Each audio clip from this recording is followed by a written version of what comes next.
ನಮಸ್ತೆ. 17/12/2024 ಮಂಗಳವಾರ ಕೃಷ್ಣ ಪಕ್ಷ ಅಂದರೆ ಕರೆಯುವ ಚಂದ್ರ. ದ್ವಿತೀಯ ಅನ್ನುವ ಎರಡನೇ ತಿಥಿ ನಡೀತಿದೆ. ಬೆಳಗ್ಗೆ 10:56:16 ಆಮೇಲೆ ಮೂರನೇ ತಿಥಿ ಅಂದರೆ ತೃತೀಯ ಬರುತ್ತದೆ. ಇವತ್ತಿನ ನಕ್ಷತ್ರ ಪುನರ್ವಸು. ಬೆಳಗ್ಗೆ ಸೂರ್ಯೋದಯದಿಂದ ಲೆಕ್ಕಕ್ಕೆ ತಗೋಬೇಕು. ಅಂದರೆ 6:35 ರಾತ್ರಿ 12:43:48 ಪುನರ್ವಸು ನಕ್ಷತ್ರ ಇದೆ. ಆಮೇಲೆ ಬರುವಂಥದ್ದು ಪುಷ್ಯ ನಕ್ಷತ್ರ. ಹೀಗಾಗಿ ಇವತ್ತಿನ ದಿನ ಮಿಥುನ ರಾಶಿ ಸಂಜೆ 6:47 ಆ ನಂತರ ಕರ್ಕಾಟಕ ರಾಶಿ ಬರುತ್ತದೆ. ಇವತ್ತಿನ ನಕ್ಷತ್ರ ಪ್ರಕಾರ ಈ ಪುನರ್ವಸು ನಕ್ಷತ್ರದ ಎರಡನೇ ಪಾದ 6:35 ಬೆಳಗ್ಗೆಯಿಂದ ಮಧ್ಯಾಹ್ನ 12:53 ಎರಡನೇ ಪಾದ. ಆನಂತರ ಸಂಜೆ 6:47 ಮೂರನೇ ಪಾದ. ಆನಂತರ ರಾತ್ರಿ 12:44 ನಾಲ್ಕನೇ ಪಾದ. ಇದು ಪುನರ್ವಸು. ಇಷ್ಟಕ್ಕೆ ಪುನರ್ವಸು ನಕ್ಷತ್ರವೇ ಮುಗಿತದೆ. ರಾತ್ರಿ 12:44 ಮೇಲೆ ಪುಷ್ಯ ನಕ್ಷತ್ರ ಪ್ರಾರಂಭವಾಗಿ ನಾಳೆಯವರೆಗೂ ಪುಷ್ಯ ನಕ್ಷತ್ರವೇ ಇದೆ. ನಾಳೆ ಹೆಂಗೆಂತಂದರೆ ಖಂಡಿತವಾಗಿಯೂ ಶುಭ ದಿನವ ಅಶುಭ ದಿನವ ಅಂದರೆ ಬುಧವಾರ ಅಂತ ನೋಡ್ತೀವಿ. ಕುಳವೃದ್ಧಿ ಅಂತ ಇರೋದರಿಂದ ನಾಳೆಯ ದಿನ ಅಂದರೆ 18ನೇ ತಾರೀಕು ಬುಧವಾರ ದಿನ ಶುಭ ದಿನವಾಗಿದೆ. ತೃತೀಯ ತಿಥಿ, ಪುಷ್ಯಮಿ ನಕ್ಷತ್ರ, ಕಾರ್ಯಸಿದ್ಧಿ ಮತ್ತು ಕುಳವೃದ್ಧಿ ಇಷ್ಟೆಲ್ಲ ಕೂಡಿರೋದರಿಂದ ಖಂಡಿತವಾಗಿಯೂ ನಾಳೆಯ ದಿನ ಶುಭ ದಿನವಾಗಿದೆ. ಆದರೆ ತಿಂಗಳು ನಾವು ನೋಡ್ಕೋಬೇಕು. ಧನುರ್ಮಾಸ ಅಂಥದ್ದು ಇಂಥದ್ದಲ್ಲ. ನೋಡ್ಕೊಳ್ಳಿ, ಪರವಾಗಿಲ್ಲ. ಅದು ಚಿಕ್ಕ ಚಿಕ್ಕ ಕಾರ್ಯಗಳು ಮಾಡೋಕ್ಕೆ ಅಡ್ಡಿ ಇಲ್ಲ. ಇದು ಅವರವರ ಇಷ್ಟ. ಈ ರೀತಿಯಾದ ಈ ದಿನದಲ್ಲಿ ಫಸ್ಟ್ ಇರುವಂಥ ಶುಭ ಸಮಯಗಳನ್ನು ನೋಡೋಣ. ಅಂದರೆ ಒಳ್ಳೆ ಟೈಮು ಅಂತ ನೋಡ್ಕೊಳ್ಳೋಣ. ಆಮೇಲೆ ಒಳ್ಳೆ ಟೈಮಲ್ಲಿ ಕೆಟ್ಟೋದಿದೆಯಾ ಅಂತ ನೋಡೋಣ. ಇವತ್ತಿನ ದಿನಕ್ಕೆ ದ್ವಿತೀಯ ಮತ್ತು ತೃತೀಯ ಅಂತ ಎರಡು ತಿಥಿ ಇದೆ ಅಂತ ನೋಡಿದ್ವಿ. ಮತ್ತು ಚಂದ್ರನು ಇವತ್ತು ಸಂಜೆ 6:47 ಮಿಥುನ ರಾಶಿ, ಆಮೇಲೆ ಕರ್ಕಾಟಕ ರಾಶಿಗೆ ಹೋಗುತ್ತದೆ. ಹಾಗಾಗಿ ಸಂಜೆ 6:47 ಮಕ್ಕಳು ಹುಟ್ಟಿದರೆ ಮಿಥುನ ರಾಶಿ, ಆಮೇಲೆ ಕರ್ಕಾಟಕ ರಾಶಿ ಆಗುತ್ತೆ. ಇವತ್ತಿನ ದಿನದಲ್ಲಿ ಮತ್ತಷ್ಟು ವಿಶೇಷಗಳು. ಬೆಳಗ್ಗೆ 6:35 8:39 ಧನುರ್ಲಗ್ನ. ಬೇರೆ ಬೇರೆ ವಿಷಯಗಳು ಅಂದರೆ ಒಳ್ಳೆ ಟೈಮು ಅಂತ ನೋಡೋದ್ರೆ 8ರಿಂದ 9:25 ಲಾಭದ ಸಮಯ. 8:29 ಮೇಲೆ 9:25 ಶುಕ್ರ ಹೊರೆ. 9:25ರಿಂದ 10:22 ಬುಧ ಹೊರೆ. 10:22 ಮೇಲೆ 11:19 ಚಂದ್ರ ಹೊರೆ. ಆದರೂ ಸ್ಪೆಸಿಫಿಕ್ ಆಗಿ ನಾವು ನೋಡುವ ಅಭಿಜಿತ್ ಮುಹೂರ್ತ 11:53ರಿಂದ 12:39 12:16 ಮಧ್ಯಾಹ್ನದಿಂದ 1:13 PM ಮಧ್ಯಾಹ್ನದವರೆಗೂ ಗುರು ಹೊರೆ ಇದೆ. ಮತ್ತು 12:16ರಿಂದ 1:41 ಗುಳಿಕೆ ಕಾಲವೂ ಸೇರುತ್ತದೆ. ಹಂಗಾಗಿ ಗುಳಿಕೆ ಕಾಲವು ಗುರು ಹೊರೆಯೂ ಸೇರೋದು ಶುಭ ಸಮಯಗಳು ಅಂತಂತೀವಿ. ಆದರೂ ಅದರಲ್ಲಿ ಕೆಟ್ಟ ಟೈಮ್ ಇದೆಯಾ ಅಂತ ನೋಡ್ಕೊಳ್ಳೋಣ. ಮಧ್ಯಾಹ್ನ 2:10ರಿಂದ 2:55 ವಿಜಯ ಮುಹೂರ್ತ, ಜಯವನ್ನು ಕೊಡುವುದು. ಮಧ್ಯಾಹ್ನ 3:06ರಿಂದ ಸಂಜೆ 4:03 ಶುಕ್ರ ಹೊರೆ. ಸಂಜೆ 4:03ರಿಂದ 5 ಗಂಟೆಯವರೆಗೂ ಬುಧ ಹೊರೆ. ಸಂಜೆ 4:32ರಿಂದ 5:57 ಅಮೃತಗಳಿಗೆ.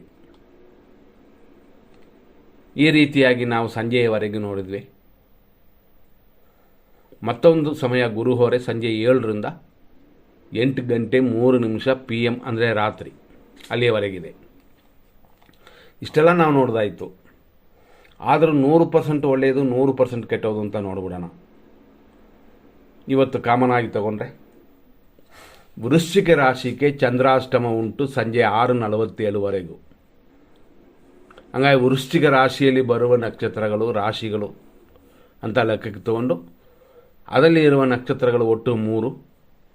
ವಿಶಾಖ ನಕ್ಷತ್ರ 4ನೇ ಪಾದ, ಅನುರಾಧ ನಕ್ಷತ್ರದ ಒಟ್ಟು 4 ಪಾದಗಳು, ಜ್ಯೇಷ್ಠ ನಕ್ಷತ್ರದ 4 ಪಾದಗಳು.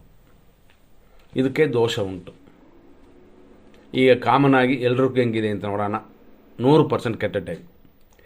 ಬೆಳಗ್ಗೆ 8:39ರಿಂದ 10:32 ಮೃತ್ಯು, 8:51ರಿಂದ 9:37 ದುರ್ಮುಹೂರ್ತ, 9:25ರಿಂದ 10:51 ಯಮಕಂಡ ಕಾಲ, 12:59ರಿಂದ ಮಧ್ಯಾಹ್ನ 2:33ವರೆಗೂ ನಕ್ಷತ್ರ ವಿಷಗಡ್ಡಿಕಾ ಕಾಲ, ಮಧ್ಯಾಹ್ನ 3:06 4:32ವರೆಗೂ ರಾಹುಕಾಲ, ಸಂಜೆ 6:47 ಮೇಲೆ ಧನುಸು ಚಂದ್ರಾಷ್ಟಮ ಸ್ಟಾರ್ಟ್ ಆಗುತ್ತದೆ. ಹಂಗಾಗಿ ಧನುಸು ರಾಶಿಯವರಿಗೆ ದೋಷ ಉಂಟು. ಅದರಲ್ಲಿ ಬರುವ ನಕ್ಷತ್ರಗಳಾದ ಮೂಲ, ಪೂರ್ವಾಷಾಢ ಮತ್ತು ಉತ್ತರಾಷಾಢ ನಕ್ಷತ್ರದ 1ನೇ ಪಾದಕ್ಕೆ ದೋಷ ಉಂಟು. ರಾತ್ರಿ 9:07 10:41ವರೆಗೂ ವಿಷಕಾಲ, ಬೆಳಗಿನ ಜಾವ 4:16 ಮೇಲೆ ಸೂರ್ಯನು ಉದಯ ಆಗುವವರೆಗೂ ಮೃತ್ಯು ಇದೆ. ಹಂಗಾಗಿ ಬೆಳಗಿನ ಜಾವದ ಬ್ರಹ್ಮ ಮುಹೂರ್ತ ಸ್ಪಷ್ಟವಾಗಿಲ್ಲ. ಬ್ರಹ್ಮ ಮುಹೂರ್ತ ಅಂತಾನೆ ದೋಷ ಇಲ್ಲವಲ್ಲ ಅಂತ ಕೆಲವರು ಕೇಳ್ಬೋದು. ಬ್ರಹ್ಮನು ತನ್ನ ಹುಟ್ಟು ಕೆಲಸಗಳನ್ನು ಆ ಟೈಮಲ್ಲಿ ಪ್ರಾರಂಭ ಮಾಡುತ್ತಾನೆ. ಆದರೂ ಕೆಲವರು ಉತ್ತಮರು, ಕೆಲವರು ಪೂರ್ವಜನ್ಮ ಕರ್ಮ ಪ್ರಕಾರ ದೋಷಗಳು ಅನುಭವಿಸೋರಿಲ್ವಾ? ಕೆಟ್ಟ ಟೈಮಲ್ಲಿ ಮನುಷ್ಯರನ್ನು ಹುಟ್ಟಿಸಿದರೆ ಆ ಟೈಮಲ್ಲಿ ಈ ರೀತಿಯಾಗಿ ತೊಂದರೆಗಳನ್ನು ಅನುಭವಿಸುತ್ತಾರೆ. ಹಾಗಾಗಿ ಬ್ರಹ್ಮ ಮುಹೂರ್ತದಲ್ಲೂ ಕೂಡ ನಾವು ಅಶುಭವನ್ನು ನೋಡಬೇಕು. ಇಷ್ಟೆಲ್ಲ ನೋಡಿದ್ವಿ. ಇರೋದರಲ್ಲೇ ಶುಭ ಸಮಯ ಅಂತ ಇವತ್ತು ಹುಡುಕೋಣ. 6:35ರಿಂದ 8:37, 10:53ರಿಂದ 12:57, ಮಧ್ಯಾಹ್ನ 2:35ರಿಂದ 3:04, ಸಂಜೆ 4:34ರಿಂದ ರಾತ್ರಿ 9:05, ರಾತ್ರಿ 10:43ರಿಂದ ಬೆಳಗಿನ ಜಾವ 4:14ವರೆಗೂ ಇದೆಲ್ಲ ಶುಭ ಸಮಯಗಳು.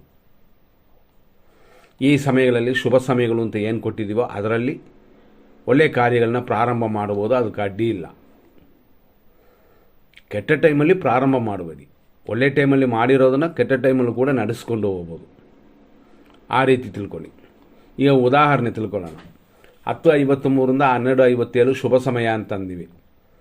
ಇದರಲ್ಲಿ ಏನೆಲ್ಲ ಇರುತ್ತದೆ ಅಂತ ನಾವು ಹುಡುಕಕ್ಕೆ ಹೋದರೆ, ಕುಂಭ ಲಗ್ನ ಬರುತ್ತದೆ, ಸುಖಕಾಲ ಬರುತ್ತದೆ, ಅಂದರೆ ಸಂತೋಷದ ಸಮಯ ಬರುತ್ತದೆ, ತೃತೀಯ ಅನ್ನುವ ತಿಥಿನೂ ಪ್ರಾರಂಭವಾಗಿರುತ್ತದೆ, ಶುಭ ಮುಹೂರ್ತವು ಇದರಲ್ಲಿ ಇರುತ್ತದೆ ಮತ್ತು ಅಭಿಜಿತ್ ಮುಹೂರ್ತ ಕೂಡ ಈ ಸಮಯದಲ್ಲಿ ಬರುತ್ತದೆ. ಇವತ್ತಿಗೂ ಸರಿಯಾಗಿ 11:53ರಿಂದ 12:39ವರೆಗೂ ಅಭಿಜಿತ್ ಮುಹೂರ್ತದಿಂದ ಬೇರೆ ಥರ ದೋಷಗಳು ಕೂಡ ಇದರಲ್ಲಿ ಕಡಿಮೆ ಆಗುತ್ತದೆ. ಸೇಮ್ ಟೈಮಲ್ಲೇ ಇನ್ನೊಂದು ವಿಷಯವು ನೋಡಬೇಕು. ಗುರು ಹೋರೆಯು 12:16ರಿಂದ ಮಧ್ಯಾಹ್ನ 1:13ವರೆಗಿದೆ. ಹಂಗಾಗಿ ಗುರು ಹೋರೆಯು ಅಭಿಜಿತ್ ಮುಹೂರ್ತವು ಕೂಡುವ ಸಮಯ ಅಂದರೆ ಇನ್ನೂ ಚೆನ್ನಾಗಿರುತ್ತದೆ. ಹಂಗಾಗಿ 12:15 ನಂತರ ಅಭಿಜಿತ್ ಮುಹೂರ್ತ ಇರುವ ಈ ಮುಹೂರ್ತದಲ್ಲಿ ಅಂದರೆ 12:39 ಅಂದರೆ 12:40 ಅಂತ ಇಟ್ಕೊಳ್ಳಿ, 1 ನಿಮಿಷ ಅದಾನೆ. ಇದು ಇನ್ನಷ್ಟು ಚೆನ್ನಾಗಿರುತ್ತದೆ. ಯಾಕೆಂದರೆ ಅಭಿಜಿತ್ ಮುಹೂರ್ತವು ಗುರು ಹೊರೆಯು ಕೂಡೋದ್ರಿಂದ. ಮತ್ತೊಂದು ಉತ್ತಮ ಸಮಯ ಅಂತ ನಾವು ನೋಡೋಕೆ ಹೋದರೆ 2:35ರಿಂದ 3:04 ಈ ಸಮಯದಲ್ಲಿ ಏನೆಲ್ಲ ಇರುತ್ತದೆ ಅಂತ ನೋಡೋಕೆ ಹೋದರೆ, ನಾವು ಫಸ್ಟ್ ಶುಕ್ರ ಹೊರೆ ಅಂತ ಹೇಳ್ತೀವಿ, ಅದಿಲ್ಲ. ಹಂಗಾಗಿ ಈ ಸಮಯದಲ್ಲಿ ನೋಡಿಕೊಂಡು ನಿಮ್ಮ ಕಾರ್ಯಗಳನ್ನು ಮಾಡಿ. ಫಸ್ಟೇ ಎಲ್ಲಾನು ಡೀಟೇಲ್ ಆಗಿ ಕೊಟ್ಟಿದ್ದೀವಿ. ತಾರಾ ಮತ್ತು ಚಂದ್ರಬಲವನ್ನು ನೋಡೋಣ.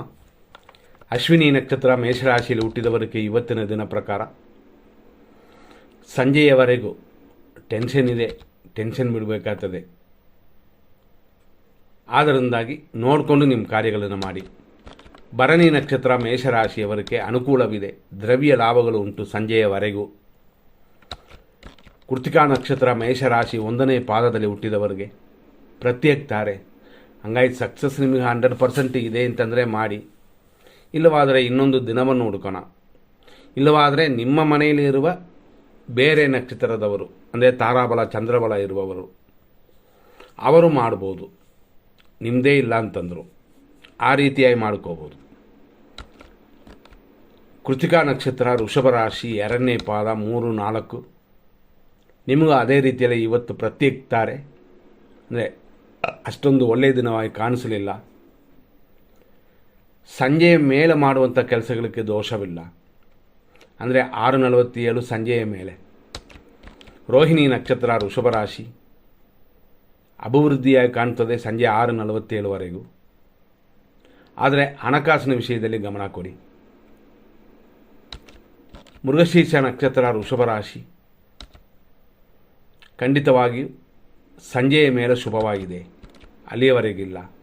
ಮೃಗಶೀರ್ಷ ನಕ್ಷತ್ರ ಮಿಥುನ ರಾಶಿ, ಸಂಜೆಯ ಮೇಲೆ ಆರೋಗ್ಯ ಅಭಿವೃದ್ಧಿ, ಆದರೆ ಸ್ವಲ್ಪ ಧನಹಾನಿ.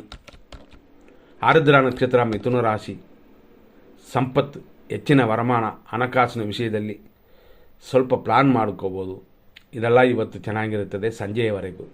ಸಂಜೆಯ ಮೇಲೇನೂ ಪರವಾಗಿಲ್ಲ. ಪುನರ್ವಸು ನಕ್ಷತ್ರ ಮಿಥುನ ರಾಶಿ, ಜನ್ಮತಾರೆ ಇದು. ಪಕ್ಷಿ ಪ್ರಾಣಿಗಳಿಗೆ ಮೇವಾಗ್ಬೋದು. ದೇವರು ದೇವಸ್ಥಾನಕ್ಕೆ ಖರ್ಚು ಮಾಡುವುದು. ದೇವರು ದೇವಸ್ಥಾನ ಅಂತಂದಾಗ ನಾವು ಎಂದಿನಂತೆ ಹೇಳ್ತಾ ಬರ್ತೀವಿ. ದೊಡ್ಡ ಖರ್ಚು ಅಂತಲ್ಲ, ಕಡ್ಡಿ ಕರ್ಪೂರ, ಹಾರ, ಹೂವು ಈ ರೀತಿ ಖರ್ಚು ಮಾಡ್ಬೋದು. ಚಿಕ್ಕದಾಗಿ ಇರ್ಬೋದು, ಪರವಾಗಿಲ್ಲ. ಇವತ್ತಿನ ದಿನ ಪೂರ್ತಿ ಶುಭಕರವಾಗಿದೆ ನಿಮಗೆ, ಅಂದರೆ ಪುನರ್ವಸು ನಕ್ಷತ್ರ ಮಿಥುನ ರಾಶಿಯವರಿಗೆ. ಅದೇ ಪುನರ್ವಸು ನಕ್ಷತ್ರ ಕರ್ಕಾಟಕ ರಾಶಿ 4ನೇ ಪಾದದಲ್ಲಿ ಹುಟ್ಟಿದವರಿಗೂ ಜನ್ಮತಾರೆಯೇ. ಆದರೂ ಅಲ್ಪ ಸ್ವಲ್ಪ ಖರ್ಚುಗಳು ಉಂಟು ಅಷ್ಟೇ, ಹಂಗಾಗಿ ಕೆಟ್ಟ ಟೈಮು ಅಂತಲ್ಲ. ಪುಷ್ಯ ನಕ್ಷತ್ರ ಕರ್ಕಾಟಕ ರಾಶಿ, ಪರಮ ಮಿತ್ರ ತಾರೆ, ಸ್ವಲ್ಪ ವ್ಯಯ ಆದರೂ ಶುಭವಾಗಿದೆ. ಆಶ್ಲೇಷ ನಕ್ಷತ್ರ ಕರ್ಕಾಟಕ ರಾಶಿ, ಮಿತ್ರ ತಾರೆ ಉಂಟು, ಅಲ್ಪ ಸ್ವಲ್ಪ ವ್ಯಯಗಳು ಈ ರೀತಿ ಇರೋದರಿಂದ ಖರ್ಚಿನ ಕಡಿಮೆ ಮಾಡ್ಕೋಬೋದು. ಬೇರೆ ವಿಷಯಗಳಲ್ಲಿ ತೊಂದರೆ ಆಗಲಿಲ್ಲ. ಮಖಾ ನಕ್ಷತ್ರ ಸಿಂಹರಾಶಿ, ಟೆನ್ಷನ್ ಇದೆ, ಟೆನ್ಷನ್ ಬಿಟ್ಬಿಡಿ. BP ಮಾತ್ರೆ ಸರಿಯಾಗಿ ತಗೊಳ್ಳಿ. ಆಮೇಲೆ ಅಂದರೆ ಸಂಜೆಯ ಮೇಲೆ ಶುಭಕರವಾಗಿದೆ ನಿಮಗೆ. ಪುಬ್ಬ ನಕ್ಷತ್ರ ಸಿಂಹರಾಶಿ, ಅನುಕೂಲವಿದೆ. ಇಷ್ಟಾರ್ಥ ಸಿದ್ಧಿಯೆಲ್ಲ ಕೂಡಿ ಬಂದಿರುವಂಥ ದಿನವಿದು. ಸರಿಯಾದ ರೀತಿಯಲ್ಲಿ ಉಪಯೋಗಿಸ್ಕೊಳ್ಳಿ. ಉತ್ತರ ನಕ್ಷತ್ರ ಸಿಂಹರಾಶಿ 1ನೇ ಪಾದ, ಸಂಜೆಯವರೆಗೂ ಶುಭವಾಗಿಲ್ಲ. ಇನ್ನೂ ಸರಿಯಾಗಿ ಹೇಳಬೇಕು ಅಂತಂದರೆ ರಾತ್ರಿ ಮೇಲೇ ಚೆನ್ನಾಗಿರೋದು. ಆದ್ದರಿಂದ ಇವತ್ತು ಸ್ವಲ್ಪ ನೋಡ್ಕೊಳ್ಳಿ, ಆತರ ಪಡೋದು ಬೇಡ. ಉತ್ತರ ನಕ್ಷತ್ರ ಕನ್ಯಾ ರಾಶಿ, ಖಂಡಿತವಾಗಿ ನೈಟ್ ಮೇಲೇ ಚೆನ್ನಾಗಿರೋದು. ನೈಟು ಅಂತಂದರೆ ರಾತ್ರಿ 12 ಗಂಟೆ ಮೇಲೆ. ಆದ್ದರಿಂದಾಗಿ ನಿಮ್ಮ ಮನೆಯಲ್ಲಿರುವ ಅಂದರೆ ಅನುಕೂಲಕರವಾಗಿರುವಂಥ ನಕ್ಷತ್ರದವರನ್ನ ಅವರ ಕೈಯಿಂದ ಮಾಡುವಂಥದ್ದು ಅಥವಾ ಅವರನ್ನು ಮಾಡೋಕ್ಕೆ ಹೇಳುವಂಥದ್ದು ಉತ್ತಮ. ಹಸ್ತ ನಕ್ಷತ್ರ ಕನ್ಯಾ ರಾಶಿ, ಆರೋಗ್ಯ ಉಂಟು, ಅಭಿವೃದ್ಧಿ ಉಂಟು, ಇದು ಸಂಜೆಯವರೆಗೂ ಚೆನ್ನಾಗಿದೆ. ಚಿತ್ತಾ ನಕ್ಷತ್ರ ಕನ್ಯಾ ರಾಶಿ, ವಿಪತ್ತು, ಏಟು ಗಾಯಗಳಿಲ್ಲದೆ ನೋಡಿಕೊಳ್ಳಿ. ಇವತ್ತಿನ ದಿನ ಅಷ್ಟು ಹೇಳಿಕೊಳ್ಳುವಂತೆ ಇಲ್ಲ. ಬೇರೆ ಕೆಲಸಗಳಿಗೇನು ತೊಂದರೆಗಳಿಲ್ಲ. ಚಿತ್ತಾ ನಕ್ಷತ್ರ ತುಲಾರಾಶಿ, ಖಂಡಿತವಾಗಿ ಯೋಚನೆ ಮಾಡಬೇಕು. ಯಾಕೆಂತಂದರೆ ಬೀಳೋದು ಹೇಳೋದೆಲ್ಲ ಇವತ್ತಿದೆ, ಅದನ್ನು ಮಾತ್ರ ಅವಾಯ್ಡ್ ಮಾಡ್ಕೊಳ್ಳಿ. ಸಂಜೆಯ ಮೇಲೆ ಶುಭಕರವಾಗಿದೆ. ಸ್ವಾತಿ ನಕ್ಷತ್ರ ತುಲಾರಾಶಿ, ಸಂಪತ್ತಿದೆ, ಅಲ್ಪ ಸ್ವಲ್ಪ ತಡೆಗಳಿದ್ದರೂ ಅದನ್ನೆಲ್ಲ ದೂರವಾಗುತ್ತದೆ. ವಿಶಾಖ ನಕ್ಷತ್ರ ತುಲಾರಾಶಿ, ಜನ್ಮತಾರೆ, ಯಾರಿಗಾದರೂ ನಿಮ್ಮಿಂದ ಆಗುವ ಸಹಾಯ ನಿಮಗೆ ಮುಂದೆ ಅನುಕೂಲವಾಗುತ್ತದೆ. ವಿಶಾಖ ನಕ್ಷತ್ರ ವೃಶ್ಚಿಕ ರಾಶಿ, ಜನ್ಮತಾರೆ, ನಿಮ್ಮ ನಕ್ಷತ್ರವನ್ನು ಹೇಳಿ ಪೂಜೆ ಮಾಡಿಸ್ಕೊಳ್ಳಿ. ಗುರುವಿಗೆ ಪೂಜೆ ಅಥವಾ ಶಾಂತಿ ಇಂಥದನ್ನು ಮಾಡುವಂಥದ್ದು ಕೂಡ ಉತ್ತಮವೇ. ಅನುರಾಧ ನಕ್ಷತ್ರ ವೃಶ್ಚಿಕ ರಾಶಿ, ಖಂಡಿತ ಶುಭವಾಗಿದೆ. ಚಿಕ್ಕ ಚಿಕ್ಕ ತೊಂದರೆಗಳಿರುತ್ತದೆ, ವಿನಾಯಕನ ಪೂಜೆ ಮಾಡ್ಕೊಳ್ಳಿ. ಜ್ಯೇಷ್ಠ ನಕ್ಷತ್ರ ವೃಶ್ಚಿಕ ರಾಶಿ, ಮಿತ್ರತಾರೆ, ಅಭಿವೃದ್ಧಿ, ಮಿತ್ರರಿಂದ ಸಹಾಯ ಇಂಥದ್ದೆಲ್ಲ ನಿಮ್ಮ ದೋಷಗಳನ್ನು ದೂರ ಮಾಡುತ್ತದೆ. ಮೂಲ ನಕ್ಷತ್ರ ಧನುಸು ರಾಶಿ, ಟೆನ್ಷನ್ ಇದೆ, ರೋಗವೃದ್ಧಿ ಇದೆ, ಹೆಚ್ಚಿನ ಗಮನ ಕೊಡಿ. ಪೂರ್ವಾಷಾಢ ನಕ್ಷತ್ರ ಧನುಸು ರಾಶಿ, ಅನುಕೂಲ, ಸುಖ ಎಲ್ಲವೂ ಕೂಡಿ ಬರುವ ದಿನವಿದು. ಉತ್ತರಾಷಾಢ ನಕ್ಷತ್ರ ಧನುಸು ರಾಶಿ, ಪ್ರತ್ಯೇಕ ತಾರೆ ಇದು, ಹಂಗಾಗಿ ಅನುಕೂಲವಿಲ್ಲದ ದಿನವಿದು. ನೋಡಿಕೊಂಡೇ ಕಾರ್ಯಗಳನ್ನ ಮಾಡಬೇಕಾಗ್ತದೆ, ಸ್ವಲ್ಪ ಎಚ್ಚರ ವಹಿಸಿ. ಉತ್ತರಾಷಾಢ ನಕ್ಷತ್ರ ಮಕರ ರಾಶಿ 2, 3, 4ನೇ ಪಾದಗಳು, ಪ್ರತ್ಯೇಕ ತಾರೆ. ನಿಮ್ಮ ಕಾರ್ಯಗಳು ನಿಮಗೆ 0 ಅಷ್ಟು ಪವರ್, ಅಂದರೆ ಸಕ್ಸಸ್ ಇಲ್ಲ ಅಂತ ಅರ್ಥಕ್ಕೆ. ಹಿರಿಯರ ಆಶೀರ್ವಾದ, ಎಮರ್ಜೆನ್ಸಿ ಕಾರ್ಯಗಳು ಮಾತ್ರ ಮಾಡಿಕೊಳ್ಳಿ. ಶ್ರವಣ ನಕ್ಷತ್ರ ಮಕರ ರಾಶಿ, ಆರೋಗ್ಯ ಉಂಟು, ಶತ್ರುನಾಶ ಉಂಟು, ಆರೋಗ್ಯ ಅಭಿವೃದ್ಧಿ ಉಂಟು. ಈ ರೀತಿಯಾಗಿ ಶುಭಕರವಾಗಿದೆ ಇವತ್ತಿನ ದಿನ, ಖಂಡಿತವಾಗಿ ನೈಟ್ವರೆಗೂ. ಧನಿಷ್ಠ ನಕ್ಷತ್ರ ಮಕರ ರಾಶಿ, ಏಟು ಗಾಯಗಳು ಏನಿಲ್ಲ. ಈ ರೀತಿಯಾಗಿ ಗಮನದಿಂದ ನೋಡ್ಕೊಳ್ಳಿ. ಯಾಕೆಂತಂದರೆ ಬೀಳೋದು ಹೇಳೋದಿರುತ್ತೆ ಅಂತ, ಅದು ಇಲ್ಲ ಅಂತಂದ್ರೇ ಸಾಕು ಇವತ್ತು ಶುಭ ದಿನ ಅಂತ ತಿಳ್ಕೊಬೋದು. ನಂತರ ನೋಡುವಂಥದ್ದು ಧನಿಷ್ಠ ನಕ್ಷತ್ರ ಕುಂಭರಾಶಿ, ಏಟು ಗಾಯಗಳು, ಕಾರ್ಯ ವಿಘ್ನ ಇಂಥದ್ದೆಲ್ಲ ಉಂಟು. ಆದ್ದರಿಂದಾಗಿ ಹೆಚ್ಚಾಗಿ ಗಮನ ಕೊಟ್ಕೊಳ್ಳಿ. ಪುಷ್ಯ ನಕ್ಷತ್ರ ಕರ್ಕಾಟಕ ರಾಶಿ, ಅಂದರೆ ಅದು ಬಂದ ಮೇಲೆ ಅಂದರೆ ರಾತ್ರಿ 12 ಗಂಟೆ ಮೇಲೆ ಕ್ಷೇಮವಾಗಿದೆ. ಶತಭಿಷ ನಕ್ಷತ್ರ ಕುಂಭರಾಶಿ, ಸಂಪತ್ತು ಉಂಟು, ಅಲ್ಪ ಸ್ವಲ್ಪ ಕಾರ್ಯ ವಿಘ್ನಗಳಿದೆ ಅಷ್ಟೇ. ಆದ್ದರಿಂದ ಹಣಕಾಸಿನ ಪ್ಲಾನ್, ಬ್ಯಾಂಕ್ ವರ್ಕು, ಶೇರ್ದು ಇಂಥದಕ್ಕೆಲ್ಲ ಗಮನ ಕೊಡಿ. ಪೂರ್ವ ಭಾದ್ರಪದ ನಕ್ಷತ್ರ ಕುಂಭರಾಶಿ, ಜನ್ಮತಾರೆಯು ಶತ್ರುನಾಶವು ಉಂಟು. ಆದ್ದರಿಂದಾಗಿ ನಕ್ಷತ್ರ ದೇವತೆಯನ್ನು ಪೂಜೆ ಮಾಡಿಕೊಳ್ಳಿ, ಅಭಿವೃದ್ಧಿ ಉಂಟು. ಪೂರ್ವ ಭಾದ್ರಪದ ನಕ್ಷತ್ರ ಮೀನರಾಶಿ, 4ನೇ ಪಾದ, ಜನ್ಮತಾರೆ. ಆದರೂ ಸ್ವಲ್ಪ ಆರೋಗ್ಯದಲ್ಲಿ ಗಮನ ಕೊಟ್ಕೊಂಡ್ರೆ ಎಲ್ಲ ದೋಷಗಳು ದೂರವಾಗುತ್ತದೆ. ಉತ್ತರ ಭಾದ್ರಪದ ನಕ್ಷತ್ರ ಮೀನರಾಶಿ, ಪರಮ ಮಿತ್ರಧಾರೆ. ಆದ್ದರಿಂದಾಗಿ ಮಿತ್ರರಿಂದಲೂ ಗುರುಗಳ ಆಶೀರ್ವಾದದಿಂದಲೂ ನಿಮ್ಮ ದೋಷಗಳೆಲ್ಲ ದೂರವಾಗ್ಬಿಡುತ್ತದೆ. ರೇವತಿ ನಕ್ಷತ್ರ ಮೀನರಾಶಿ, ಮಿತ್ರಧಾರೆ. ಖಂಡಿತವಾಗಿ ಅಭಿವೃದ್ಧಿ ಉಂಟು, ಯೋಚನೆ ಮಾಡಬೇಡಿ, ತಲೆ ಕೆಡಿಸ್ಕೋಬೇಡಿ. ಇಲ್ಲಿಯವರೆಗೂ ನಾವು ಇಷ್ಟು ವಿಷಯಗಳನ್ನ ನೋಡಿದ್ವಿ. ಮುಂದಿನ ಸಂಚಿಕೆಯಲ್ಲಿ ನೋಡೋಣ. ಧನ್ಯವಾದಗಳು.